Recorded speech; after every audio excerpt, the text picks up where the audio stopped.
Well, good evening and welcome to Tucker Carlson tonight. The national conflagration over sexual misconduct has burned another career up in smoke.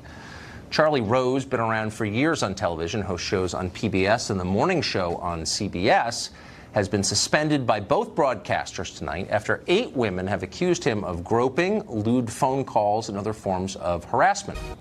Meanwhile, Senator Al Franken is facing additional accusations tonight. A woman called Lindsay Menz claims Franken groped her while taking a photograph at a state fair. Menz recently tweeted this, quote, "In August 2010, Al Franken grabbed me while taking a picture together at the Minnesota State Fair. I felt violated and embarrassed."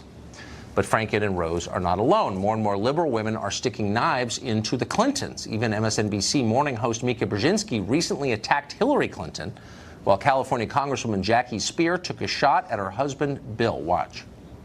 Hillary Clinton needs to stop. She needs to stop talking about this topic unless Bill Clinton wants to come forward and apologize for being a sexual harasser, for settling with women. Some Democrats and liberals have argued that a reevaluation of Bill Clinton's presidency is required. What do you think about that? I think that the victims who came forward were not treated as they should have been. They should have been believed because, as I pointed out, most people who come forward are telling the truth. Democrats notably more eager to attack a former president than a sitting U.S. senator whose vote they need, but still an amazing development. Tammy Bruce is a radio show host. She joins us tonight, as she often does, to sort it out. Tammy, what do you make of all this? Well, they're a little late, aren't they? You know, talking about the Clintons at this point is like bringing out last year's turkey on Thursday. People are going to look at you and say, what? It's old. That's right. It's bad. So this is what, look, it's absurd. I'm waiting for Congress to set up a committee to investigate Ted Kennedy and whether or not it's okay to leave a woman to drown in the bottom of a lake, because, boy, that's really bad, too. All of these people, here's what they realize, and this is what makes it so dangerous. They know that saying nothing before was wrong. They know that the women before, originally when this happened, that they were right. And now they, understandably, I mean, they've enjoyed being our moral superiors, and now they can't do it. And it is a bizarre, desperate effort to really rewrite history. It's like, well, you know, boy, that sure was awful. Most of us at the time knew it was awful. They're the only ones who are saying it wasn't or defending him. Everybody else in the country knew it, and somehow they didn't. So it's insulting, but it's also dangerous, because by doing this, Tucker, they're admitting that they knew it was wrong at the time, and they chose to do the wrong thing, and they don't care, and now they just simply want to redo it so that they can continue to attack Republicans, frankly. That's right. NBC News refused to air allegations of rape against Bill Clinton because I guess we didn't know it was wrong then. I guess what's striking, though, you hear people say, well, both sides do it, and I think to some extent that's true. Human sin is a human problem. But it does seem disproportionately clustered on the side that claim to be allies of women. I mean, there is a kind of weird hypocrisy here where some of the people who tell you the most loudly about their feminism are the ones doing these things. Have you noticed that? Right. It's not really about hypocrisy. Look, this is clearly a problem of power. It's not a problem of sex or attraction or desire, right?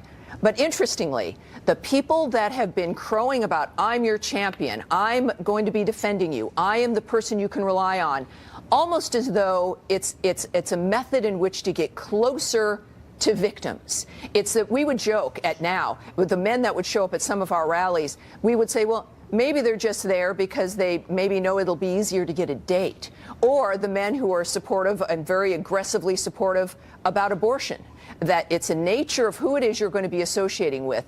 And the presumption that if you're saying you're a champion for women, the doors will be unlocked faster. Women will not be necessarily concerned or afraid of you, and it gives you an open door. This is what I think makes it dangerously different when it comes to liberal men, well, like Glenn Thrush and others who have been these male feminists. Suddenly we find they're the victimizers. They're the attackers, if you will. And you have to wonder, is it because they felt that they would be around a group of women who would effectively be too ashamed, too frightened, too scared, especially scared to say something because it was their own group, and it was men that were told, like Harvey Weinstein or a Charlie Rose or anyone else, that, well, we need them. I was told when I was in Now on the issue of Ted Kennedy and Bill Clinton, yes, they're pigs, but there are pigs, Tammy. That was not good enough for me. No, it shouldn't be. And the women complaining right now about and going after Clinton, whether Feinstein or Barbara Boxer or others who were, in the beginning of from the year of the woman, 1992, when they all got swept into the Senate, one of the first things they did was defend Ted Kennedy when he was under fire in, I believe it was 93. So from the beginning, it's been a fraud, Tucker. It's been a fraud for the women who've enabled it and a fraud for the men who've used it to gain access to women. Well, you've seen it from the inside, so you can speak to that with great authority. I remember getting into a yelling match over Ted Kennedy when he died. He's a complicated guy with some good qualities. He liked dogs, for example, but he did kill a woman, and that you're not allowed to point that out. I remember that very well. So where does this leave us when the smoke clears and the last harasser has been forced out of his job? Does it change the way the left approaches feminism? Well, remember, we're also talking not just about someone who says something that's rude or compliments a woman as she walks down the hallway. We are now talking about assault. And this is very different, but we tend to be now conflating a little bit the difference between a man who is complimenting a woman versus a man who is physically assaulting women. Right. We're going to have to sort those things out. And at this point, it really, Tucker, it's just common sense. And what these liberal men are doing is clearly an affront to what all of us already knew was wrong in the first place. Right. No, I think that's right. A lot of it is common sense. Yeah. Exactly. And we sort of knew it all along. Tammy, Right. Thank you very much, as Thanks, always. Tucker. Well, Democrats plunge their rhetorical knives into the Clintons. Hillary Clinton is looking further afield to explain the collapse of her family's political dynasty. On Saturday, Hillary claimed her husband would never have become president if that dastardly Fox News has existed back in 1992. Watch. Unfortunately, our body politic's immune system has been impaired because there has been a concerted effort, starting with the creation of the Fox network. It wasn't there when Bill first ran. It was one of the reasons he probably survived. They're delivering partisan advocacy positions, irrespective of the truth, the facts, the evidence. It's a germ in the body politics, like Ebola. Mark Stein is another person who might have derailed the Clintons back in '92. Lucky for them, he was still writing about the arts at the time. He joins us now. I mean, what do you? I hate to agree with Mika Brzezinski, but maybe she was onto something when she said that Mrs. Clinton, Secretary Clinton, should, stop talking about this stuff. I think so. This was their 25th anniversary gala of the great Clinton victory of 1992.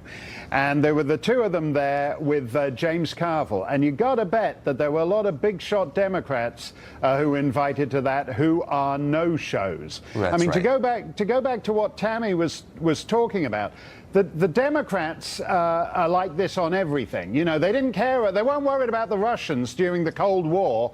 25 years after it ends, they're worried about the Russians. They weren't worried about Bill Clinton's behavior when he was in the White House. 25 years later, the senators are now saying, oh, yes, he should have resigned over Monica Lewinsky. The New York Times ran a piece a couple of days ago called I Believe Juanita. Well, I wrote my I Believe Juanita piece I'm going to remember the exact date, February 25th, 1999 in the National Post of Canada. So I was right 18 and a half years ago when it mattered. And as Tammy said, they all knew that what Bill Clinton was doing, and it didn't matter. They trashed those women. There were all kinds of women. He liked all kinds of women. He liked young women, old women, svelte women, full-figured women, all kinds of women. And no matter what, he liked upper middle-class women. He liked women from trailer parks. He liked women generally. And no matter what kind of woman he trashed,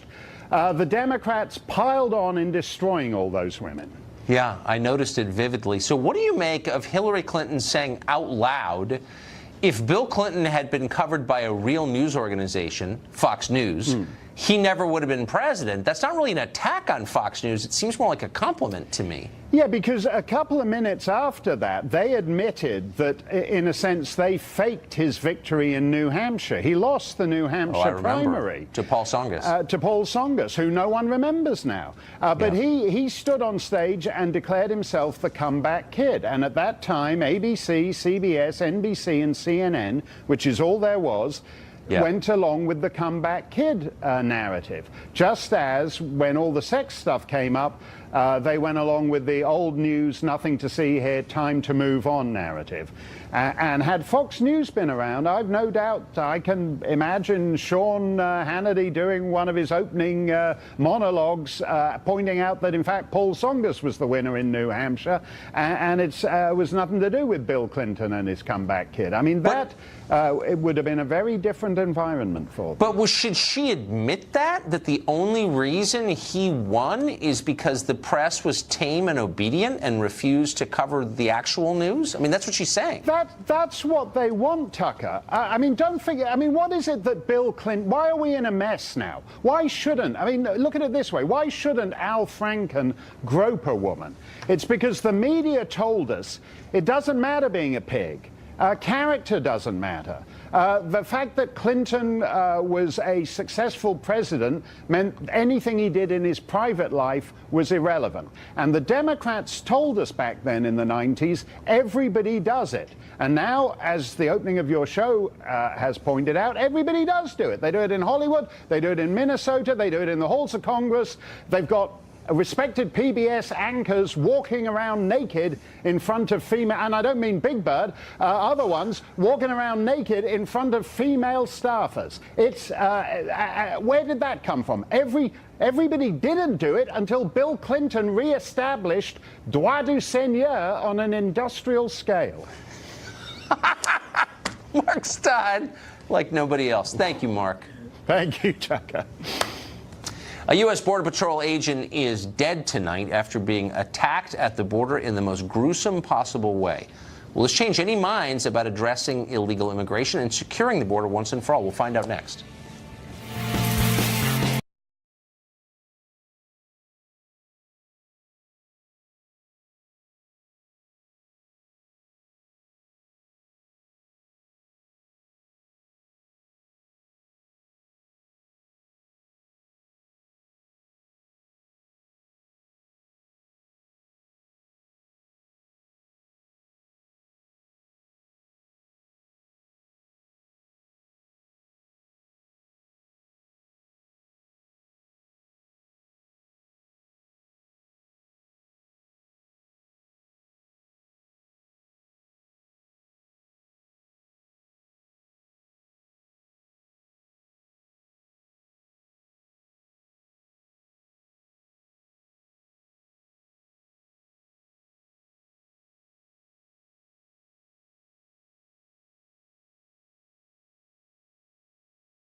An American Border Patrol agent murdered, another one wounded after both were attacked while patrolling the U.S.-Mexico border. Fox's Trace Gallagher has the latest details on this crime. Trace?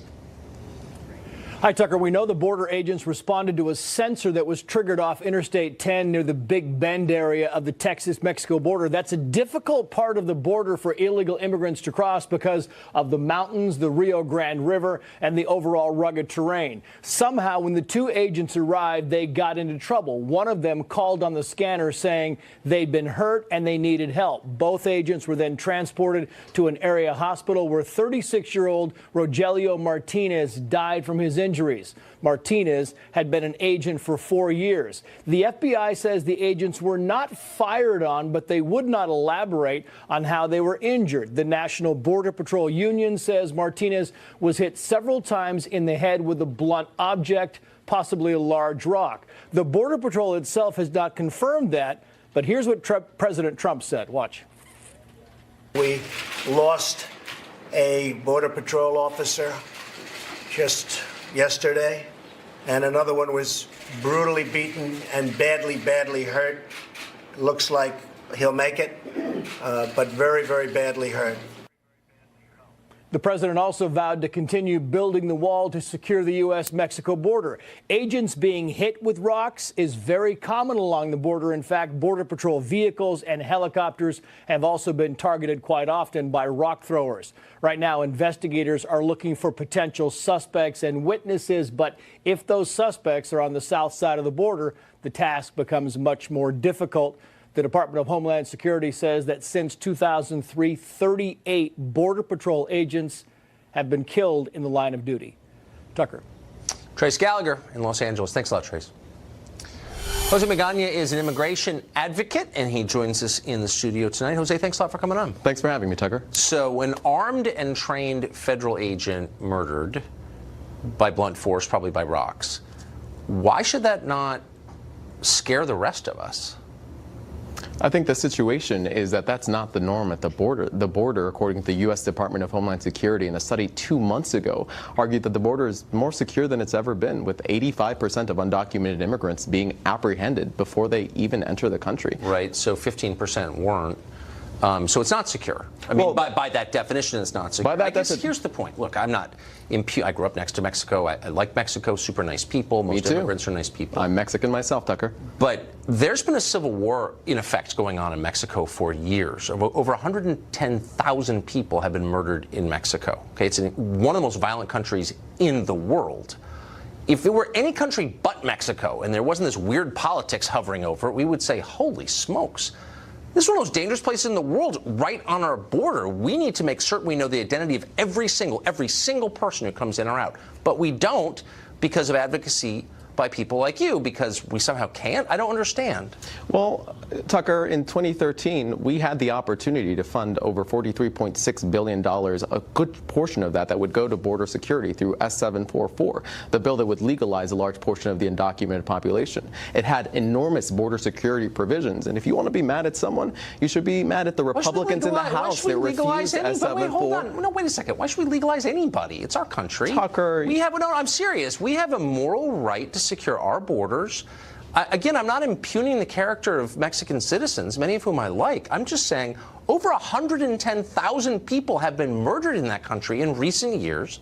It's one of the most violent countries in the world.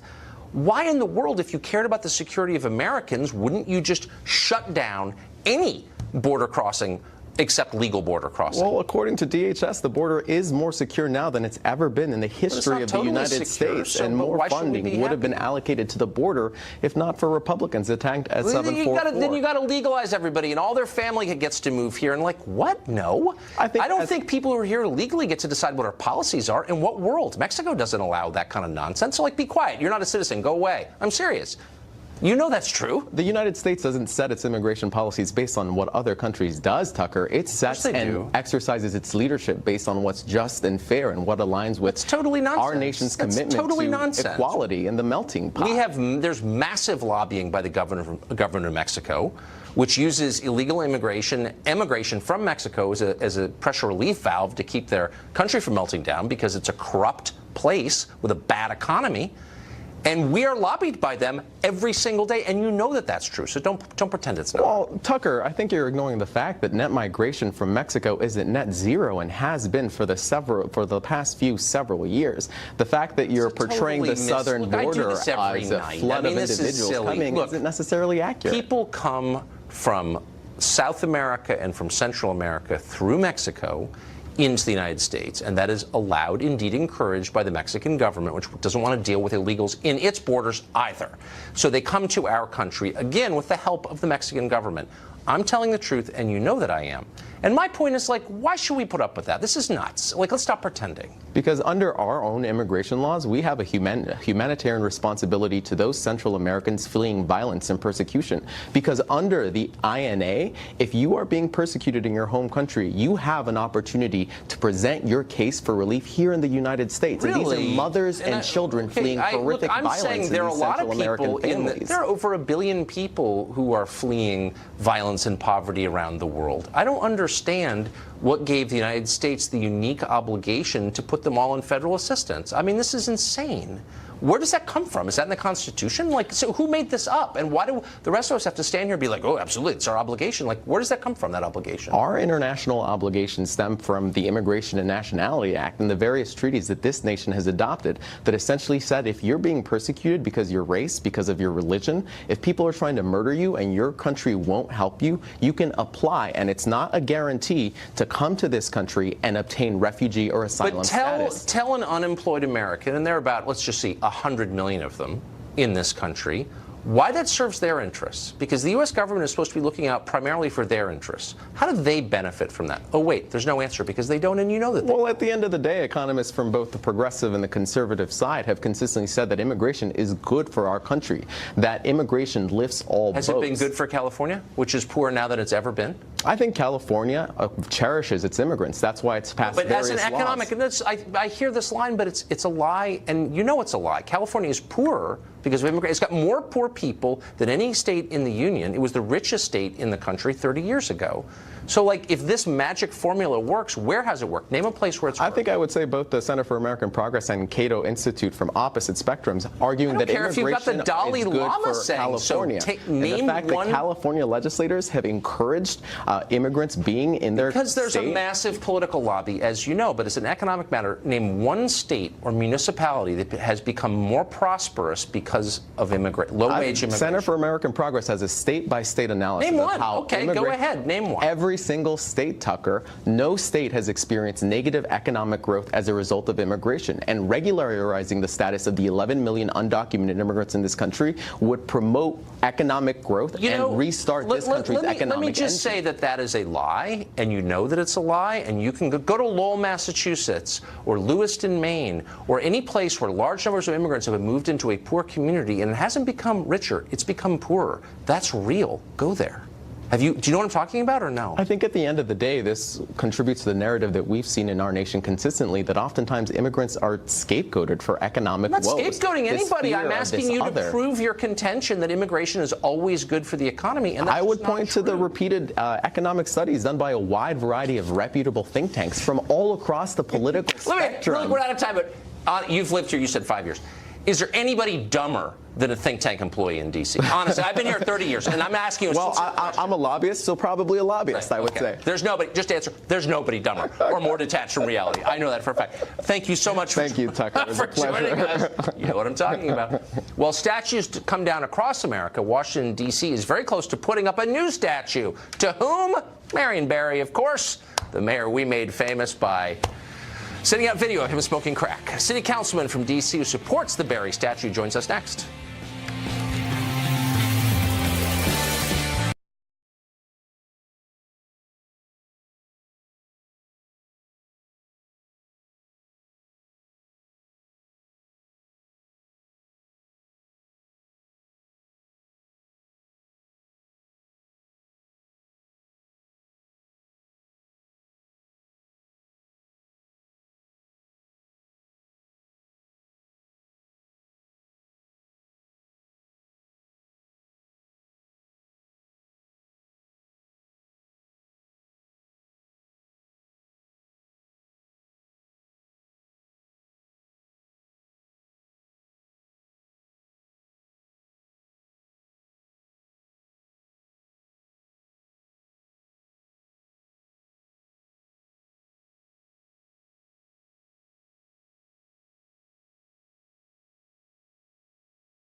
Across America, during our own Cultural Revolution, all kinds of statues are being torn down for all kinds of offenses, whether it's racism or imperialism or existing more than 200 years in the past. But here in Washington, D.C., the City Council wants to build a brand new statue honoring deceased Mayor Marion Barry. Barry, of course, had a long history of racially charged remarks. He was a convicted drug offender, too. Does he deserve the high honor? Jack Evans is a longtime D.C. City Councilman. Everyone in town knows Jack Evans. He supports the Barry statue. He joins us tonight. Jack, thanks for coming on. Oh, Tucker, thanks for having me. So no one would deny the charm of Marion Barry. I know you served with him on the City Council Absolutely. for a long time, Yep. but roguish doesn't really begin to capture Barry. He was like truly a terrible mayor and openly a race baiter and kind of without real achievement. Why would you make him the subject of a statue? Well, I have to say, he was an iconic figure here in local Washington. He was, for sure. Without a doubt. And so it was one of my ideas to have a statue to him because of what he was able to do for the African-American population in our city and for the city itself. Now, remember, you wind the clock back when he came into office in '78. The city was new. First elected mayor was in '75, and he was able to, in his first term at least, really create a Washington that we have built on since that time. Created the black middle class here.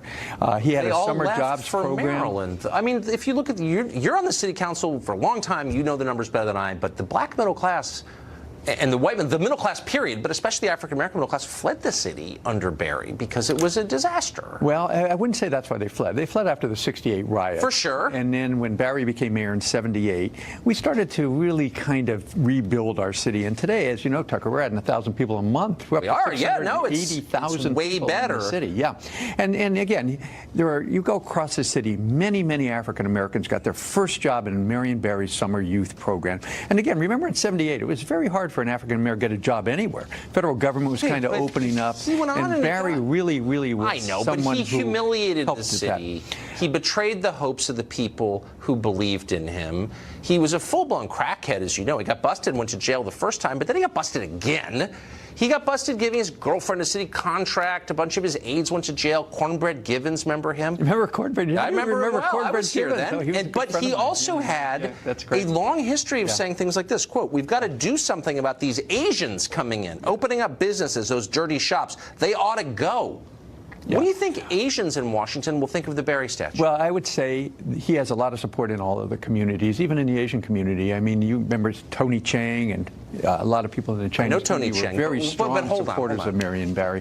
What if So- somebody but again, else said, we've got to do something about these Asians coming in? Yeah, you can't defend a lot of things that many people say or do, and so I'm not defending Marion Barry on that. And as you know, he later was very apologetic for making those kind of statements. But I think in the totality, Tucker, is what we're looking at here. The totality for the local government, the man was elected mayor 4 times, and he was revered in many parts of the city. And so we're looking for a way of honoring his legacy to the city. Jack. And He I think wasn't you have to revered in look. many parts. He was hated in almost all parts of the city. Oh, no, Tucker, that's look, not there true. was He racial was not division hated at in the all heart parts of of it. the Look, I city. was here. I Yeah, no, remember. but He that's gets not reelected in accurate. '94, and the first thing he does is attack white voters and say, quote, get over it. But white remember what prompted that statement. There was just utter disbelief. There And was. then I he get it. made But, that like, statement. look, you And- can't talk like that if you're the mayor of a city, can you? Well, you can. And he had a roguish quality to him, as you know. And I think that endeared him to people. And I got to tell you, I traveled the city and the world with Marion Barry. And he was really a larger-than-life figure. God, I remember also being in smaller than Africa with life. him. I was in Cape Town. People, Soweto, I'll never forget being in Soweto outside of Johannesburg with Marion Barry. And people were coming out of their houses to see him. He was really Come on, Jack, that I can't level, get the street which in was front of my really- house paved, and No, you guys that's are not in, true. If you in South tell me your Africa street, don't eating get it. prawns. No, we're not eating prawns. Come on now. Making Why in the relationships, world? This but- is like the whole problem. But he had a great sense of humor. I bet he did. If I was in Cape Town on government expense, I'd be in a great mood too. Being in Soweto with him, and we're walking down the streets getting dark, and I said, Marion, I think we need to get back to the bus. And he said, what you mean we? He was funny, I'll admit that. He was Let me just really ask you, funny. is there anything you could find out about Marion Barry? Cannibalism, human sacrifice, anything that would change your mind? No, he didn't do any of those things. And frankly, I think Marion Barry really again, because of his legacy in the city, deserves a statue. So we're going to have it. It's going to be in front of City Hall, and it's going to be great. So, really quick, can I throw, because I'm deeply offended by his opposition to gay marriage, for example. He was the only city council member against, as you know. But if I'm offended by this, can I throw a sheet over? Because it actually, my sensibilities are very delicate. We've known each other a long time. You know that. So when I throw a sheet over his statue to protect my children's eyes from it, what will you do? You can throw a sheet over it, and we'll just take it off. That'll be all right. In America, you can do things like that. No, you can't. Now, you get arrested if you do. Can you help me get rid of the Albert Pike statue, though? We have a statue in my ward, 3 blocks from the United States Capitol, and he is a former Confederate general, the only Confederate general. That's fine. I mean, I don't have a problem with that as long as you don't the Park rub the Service disaster of Marion Barry in the noses Marion of DC. is a local hero, and we're happy to have this statue. So will you come to the unveiling? Not in a million years. Thank you, though, Jack. It's great to see you. NFL player Marshawn Lynch had plenty of respect for the Mexican national anthem, but not for this country's. The president got mad at him, says he ought to be suspended from the league. We'll discuss that idea coming up.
Sunday's NFL game between the New England Patriots and the Oakland Raiders was no contest. The Patriots dominated, as God intended. Instead, the real drama was on the sidelines beforehand. The game was held in Mexico City, and Raiders player Marshawn Lynch stood for the Mexican national anthem, but then sat down for our own, the Star Spangled Banner. The president noticed this. He tweeted, quote, "Marshawn Lynch of the NFL's Oakland Raiders stands for the Mexican national anthem and sits down to booze for our national anthem. Great disrespect. Next time the NFL should suspend him for the remainder of the season. Attendance and ratings way down." Anthony Tall is a lawyer and sports agent, and he joins us tonight. Anthony, thanks a lot for coming on. How you doing, Tucker? I'm doing great. So I just want to stipulate that I think all of this behavior is allowed under the First Amendment, so I don't think there's any debate over whether it's protected as speech. Of course it is. The debate is over how grotesque it is, and I don't understand why Marshawn Lynch is under the impression that Mexico is a more virtuous country than his own. Where would he get that idea? Well, I think that you need to go and ask yourself, why would a rich athlete feel as if another country is better than him? And it goes back to what LeBron James said. LeBron James said being black in America is hard. It doesn't matter how much money you have, who you are, how much fame you have. So I think Marshawn Lynch is evidence of that. So you also have to ask yourself, what would drive someone, a multi-million-dollar athlete, to stand during the Mexican national anthem and not want to stand on his own? This isn't something that he just comes up with. Where does that come from? It's just, and I'm going to say that it comes from a lot of statistics. Go ahead. Yeah, but what it doesn't come from is a deep knowledge of Mexico. I mean, if you're doing that to the Swiss anthem, okay, we could debate it. Or the French anthem, we could debate it. But have you seen the people who run Mexico? Is there a country in the world with a firmer color bar than Mexico? I don't think there is. Is there a country with a more grotesque history of slavery than Mexico? How do Afro-Mexicans do? Do you have any idea? Does Marshawn Lynch have any idea? I mean, let's be real here. You'd rather be black in America than Mexico any day of the week. Well, I think Marshawn Lynch and a lot of black people might differ with you. They might say it's worse being in America than being in Mexico. Oh, you know, really? A lot and of why these would they athletes say? that Why travel, would they yeah, say a lot of these athletes that travel around the world, they get treated a lot better in their perspective than they do here in America. That's why they say that. That's their experience. I don't think Marshawn We're not Lynch, talking about Afro. Yeah, we're not I think we're talking Afro about. Let's just be real, okay? Barack Obama could not have been elected president of Mexico. They have major race problems in Mexico, and we pretend that Mexico is this sort of unified Hispanic country. That's not reality, and anyone who says that knows nothing about Mexico. I'm not attacking Mexico. That's just true. So I guess I wonder, like, does he know anything about Mexico? And by the way, how badly is Marshawn Lynch treated when he goes to dinner? Do people yell at him at dinner? I mean, can we just be real for a second? This is ridiculous. Yeah, well, we're keeping it as real as possible. You just need to realize that Marshawn Lynch grew up in Oakland. He's probably seen a lot of police brutality. He's seen a lot of his friends get shot and probably injured by police brutality. And he's also, everywhere he goes, no one's concerned about his wealth. All police see is dreadlocks a lot of times. So in Marshawn Lynch's mind, the way he's treated here, as opposed to when he goes to Mexico or Europe, is a lot better. You got to remember, there's a history of African Americans leaving America. And don't get me wrong, I love this country. There's a history of African American celebrities and athletes going all the way back to Josephine Baker in 1919, leaving this country for a better she went life. to Paris. Going to France. No, she went to France. She went to France. I'm I know, very but aware my point of that. is there's She did not go to Mexico. Look, here's the real point, that when you're a famous person who commands the attention of an entire country and has reaped such profound rewards for that country as Marshawn Lynch has, it doesn't mean that you have to love the country, but it means you can't be as mindless as he is. You can't say something that's so stupid like, I would be treated better in Mexico. That's insane. Don't you think it's incumbent on him to maybe learn something before weighing in on a topic this divisive? Or no? Absolutely. But I don't know his history of study in Mexico. I don't know, but I would concede that point. Absolutely. Yeah. I would assume that he's probably hasn't read all of Mexican history, just like he hasn't read all of American history. So you don't need to read all of. Look at the people who run the country. I can also assume that he's smart enough to base his opinion on how he's treated when he's down there. on how people talk to him, how he's received when he goes to hotels. Because it's not all about him, actually, and I know this is news to a lot of rich athletes. It's not all about you. There's a broader world beyond your experience and your reality. And look, the point is that gestures like this influence a lot of other people, and maybe they should be thoughtful and not reactionary and stupid like this. Well, I think he has a right, as you said, the First Amendment right to do what he wants to do. So I'm glad you attached to that issue. But he also has to be more concerned about the broader scope of the way African Americans have been treated in this country, so we can make it a better country. Good luck in Mexico. Nothing wrong with making this a better country. Yeah, well, he's not doing it. But anyway, thank you very much. I appreciate it. State governments have a new weapon to make Americans pay off student loan debt. They're going to take away their ability to earn a living in the first place or even drive a car. Yes, it's actually policy, and we've got details on that coming up.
A recent report by the New York Times highlights a pretty shocking new practice used by state governments to force students to repay student loans, make it impossible for them to work otherwise. In 19 U.S. states, authorities have the power to suspend professional licenses, like nursing licenses, if a borrower goes into default on a student loan.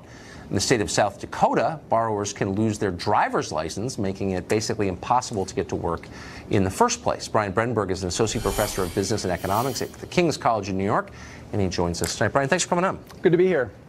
I'm a little shocked by this. I mean, is there any other, just to set the baseline, is there any other kind of loan, if I'm late on my mortgage or my credit card, can they make it illegal for me to do my job or take my driver's license away? No, and I think because people would find this completely shocking. I mean, the idea that the way you're going to deal with people who can't pay their bills is to take away their job, it sounds nonsensical on its face, and it absolutely is. It's a classic case of the government creating a problem and then piling more policy on top that only makes the problem worse.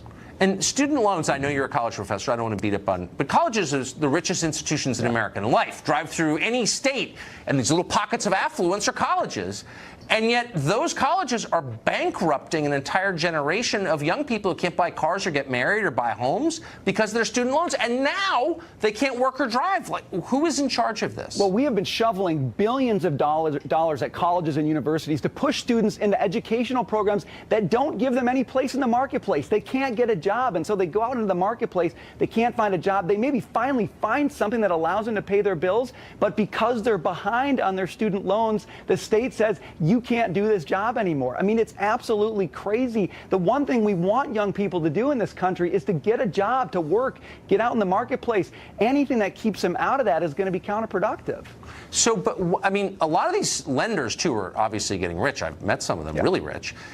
But how did they get it into the law that if their loans don't get repaid, as distinct from all the other loans people have, there's a legal punishment? Because the state guarantees, the state will either guarantee or subsidize these loans, so the state has an interest in it. And when they don't get paid back, they look for a way to deal with that. And you can do that by putting a lien on people's property. You can do that by garnishing wages. But they came up with this idea that they're going to keep people from working. And again, the reason that exists is because in this country, so many people have to get a license to do their job. So you've got government pushing people into educations that don't help them. And then they've, on the other end, government's approving the work they can do and taking away that approval when the person's in dire straits financially. And it's destroying a generation. When you look at the polling of young people and they support socialism over capitalism, and you're wondering, why are young people so mad and so crazy? Student loans are driving a lot of that. Absolutely. It's absolutely the case. But look, there's a lot of young people who are saying, well, we should get the government more involved in student loans. We should get the government more involved in the economy. This is what happens when you do that. The right and the left hand of government don't pay attention to each other. You end up pushing people in education that they can't use. Then you say they can't do the job that they've actually found. If you want more government in those spheres, this is what you're going to get. How long till debtors' prisons come back? Well, I think we're talking about debtor prison right now, Tucker. It's just a different name. It sounds that way. Brian, this is even worse than I thought. Thank you. You bet. A strange aircraft was spotted flying over the West Coast the other day. True story, by the way. What was it? And does its mysterious flight suggest that we are vulnerable to something? We'll ask a defense expert to get the bottom of an actual mystery. Stay tuned.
Defense experts, UFO enthusiasts, all scratching their head in the wake of an appearance of a mysterious aircraft over the West Coast last month. The Air Force, the FAA, individual pilots all agree that an unknown aircraft of some kind was traveling north above Oregon. What was the plane? Why was it there? And why can't we know for certain? Because nobody does at this point. Tyler Rogaway is editor of The War Zone. It's a defense news site, and he joins us tonight. Tyler, this is a pretty well-traveled air lane from what I can tell. Why in 2017 don't we know what this was? You know, and that's the crazy thing about this is one of those rare deals where with all the corroboration, including the FAA and NORAD and pilots, we still have no idea what this aircraft was. Now, it could very well be, Tucker, that the FAA and the DOD are looking into this and they're going to potentially figure out what this was, or they might already know. But we just don't know at this time. And it definitely is a quality assurance issue for the FAA. Quality assurance issue, yeah, and there's some other concerns about it too. So what did it look like, did they say? Well, all we know, it was a white aircraft. It had the same type of performance as a jet. It was flying at between 35,000 and 40,000 feet, where probably you fly all the time when you travel. Commercial airliner, yeah. And yeah, and so it looked like, but nobody could make out the type. So that does leave it a little bit questionable, as if it was an airliner or potentially a military aircraft. But an airliner would, of course, be identified. It would have a transponder on, right? Right. This did not have any communications, no transponder, so no identification or altitude for Seattle Center to see, and it was not really trackable on radar. They did not have a consistent primary return. So this had all three going for it. It basically wasn't there, aside from the pilots that literally were asked by Seattle Center to look outside and say, hey, is it there? And all of them did see it. And it was stayed, this went on for multiple, 10, 15 minutes, and possibly longer. We just don't have the radio tapes for that other section of Seattle Center, the area that they control.